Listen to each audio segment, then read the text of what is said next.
আপনি আবার সবকিছু এমন করে খুলে ফেললেন কেন? বিয়ে করছিস আর অধিকার দিবি না? তাই এটা তো কিছুই না, কেবলমাত্র শুরু। আমাকে কিডন্যাপ করে বিয়ে করে অধিকার চান? লজ্জা করে না? বেশ করেছি, তোকে এখন খুন করে যেতেইনি, এটাই তোর কপাল ভালো। এ আইসে খুন করে দেবে। এখন ভালোই ভালোই বলছি, আমার অধিকার আমাকে দিয়ে দে। এত সহজ আমি আপনাকে আমার বউ হিসেবে মানি না। ঠিক আছে, দেখি আমি কি করি। সে আমার শার্ট খুলে ছুঁড়ে মেরে আমার উপরে ঝাঁপিয়ে পড়ে। দেখেন, ছাড়েন বলছি কিন্তু। তোকে ছাড়া আমি ভাবলি কি করে, এখনো বলছি, আমাকেই বাসর করতে দে। বাসর করবো না আমি আপনার সাথে। করবি না? ঠিক আছে, আমি করছি। আমার পুরো শরীরটা দখলে নিয়ে আমার ঠোঁট চেপে ধরল সে। কি করব আমি? কিছুই তো বুঝতেছি না। তুই মনে হয় মহিলা। চুপ, একদম। আমাকে এই নামে রাখবি না। জোর করে বিয়ে করে সে আবার আসছে অধিকার ফলাতে। আমি কিন্তু চাইলে সব পারি করতে, সেটা কিন্তু তুই আজই দেখেছিস। আমাকে পিছনে কেন আপনি এমন করে পড়ে আছেন? হ্যাঁ, কেন পড়ে আছেন আমার পিছনে? তোকে ভালো লাগে তাই পড়ে আছি। তাই জোর করে বিয়ে করছেন? হ্যাঁ, জি, তাই করছি। তাহলে ভুল করেছেন। আমি আপনাকে আমার বউ হিসেবে মানি না, চাইও না।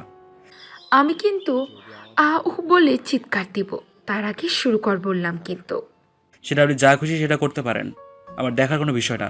কলেজ জীবন থেকে আপনার জ্বালায় আমি শেষ। শেষ তো এখনো হয়নি, তোকে শেষ না করে আমি এই বাড়িতে এক পাও দিচ্ছি না।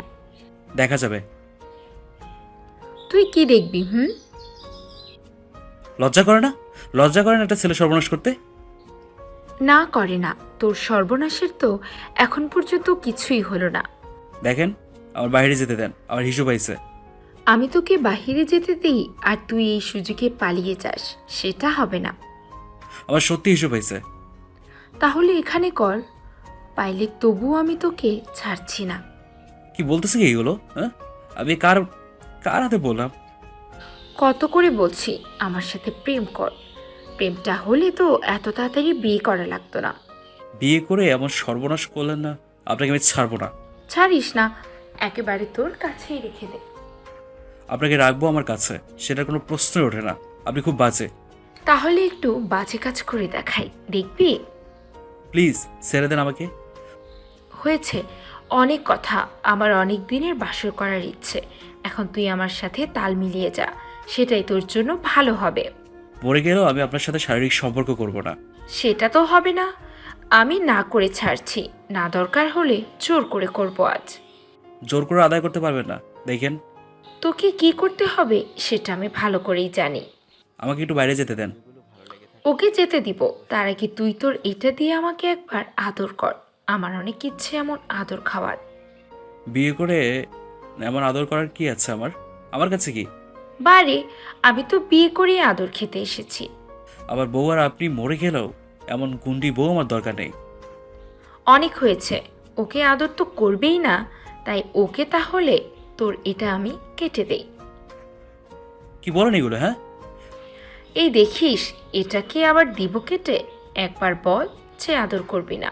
আমি একটু ভয় পেয়ে গেলাম। এই যে গুন্ডি মেয়ে যা খুশি সেটা করতে পারে, হাতে তার নতুন ব্লেড, জানি না কি করে। এখনো সময় আছে, আদর করবি কি না বল। জোর করে এমন করা কিন্তু আপনার ঠিক না। আগেই বুঝেছিলাম তুই এমন করবি, তাই এটা আগেই হাতে নিয়ে রেখেছি, বেশি কথা বললে এমন টান দেব সোজা খুন হয়ে যাবে। মনে পড়ে গেল সেদিনকার নিউজের কথা, বউয়ের হাতে স্বামী খুন। আর এমনিতেই এই যে আজ তো সাইকো। ওকে খুলতেছি, আদর যখন করবিই না, খুলেই সোজা তুই শেষ। আমাকে একটু সময় দিন, আমি একটু পরে আদর করতেছি। কোনো সময় দিতে পারবো না, এখন তো এখনই। সে তার সব কিছু খুলে ফেলে, আমার উপরে বসে পড়ে।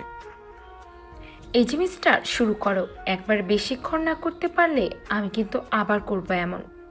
এই কেমন মায়া? হ্যাঁ, আমি জানি জোর করে বিয়ে করে এখন সব কিছু কেমন করে আদায় করে নিতেছে, দেখো। হ্যাঁ, এ কি হলো, এত ভাবতে হবে না। কি আর করবো, তার কথা মতো আদর করতে লাগলাম। ভাবছিলাম অধিকার দেব না, কিন্তু এ তো জোর করে এমন করা শুরু করেছে। দেখছিস অধিকার কেমন করে আদায় করতে হয়, দেখছিস? আপনাকে ছাড়বো না আমি। ছাড়বে কেন? বুকের ভিতরে আগলে ধরে রাখো। আমি ওপাশে ফিরে শুয়ে পড়লাম, কিন্তু সে আবার টেনে তার কাছে নিয়ে আসে। আমাকে এমন করে জড়িয়ে ধরে ঘুমাতে হবে, ওকে? ধরলাম জড়িয়ে। আসুন পরিচয় হয়নি, আমি হলাম নীল, আর এই হলো নীলা, আমার বান্ধবীর মেয়ে। জোর করে আমার সাথে বিয়ে করেই ছাড়ছে, তাতে আম্মুও কিছু বলেনি। তার আগে থেকেই এই মেয়েকে বউ করে নিয়ে আসার জন্য পাগল ছিল, কিন্তু এই মেয়ে একটু গুন্ডি পদের, আমার সাথে সারা দিন মারামারি করতো, তাই রাজি ছিলাম না। তার জন্য আজ আমাকে কিডন্যাপ করে বিয়ে করে ছাড়ছে। এই হলো ঘটনা। আমি ঘুমিয়ে পড়লাম। দেখতে দেখতে অনেক দিন কেটে গেল। এতদিনের ভিতরে এই মেয়েকে মনে নিতেই হয়েছে। তার কারণ তো আপনারা জানেনই, এই মেয়ে যা খুশি সেটাই করে, তাই করে। একদিন রাতের বেলা শুয়ে আছি, আর ও আমার গলা ধরে শুয়ে আছে। এই চলো না, আজ একটু লুডো খেলা হয়ে যাক। আমি এমন খেলা খেলবো না। এখন কি আমার জোর করে করতে হবে? দেখো, এত ভয় দেখাবে না। তোমাকে আদর আদর করি, তবুও তোমার হয় না। না, আদর হবে না। যতদিন আছি ততদিন আমাকে এমন করেই আদর করবে, ওকে? ঠিক আছে, কোলাপ না হয় আদর। তাহলে এসো। এখন আদর করতে হবে? আমি একটা নাটক দেখতে চেয়েছিলাম। কোনো নাটক দেখতে হবে না, নাটক দেখবে সকালবেলা। এখন বউকে সময় দিতে হবে। তোমাকে তো সারাদিনই সময় দিই। দাও, আমি কি বলি যে দাও না, তবে রাতে একটু বেশি সময় দিতে হবে, বুঝলা? ঠিক আছে, দিলাম না হয় সময়। এখন কি করতে পারি আমি? আদর করবে, আর কিছু করতে হবে না। এত আদর কেমনে খাও তুমি? জামাই তো আদরই করবে, আর ভালো তো বাসবে, সেটা ছাড়া আর কোনো কাজ নেই। তাই নাকি মহারানী? মহারাজ, করো না বাবু। আমি ওর বুকের ওপারে শুয়ে ওকে আদর করতে লাগলাম। আজ আর থামাথামি নেই। আজ বোঝাবো মজা, আদর কাকে বলে।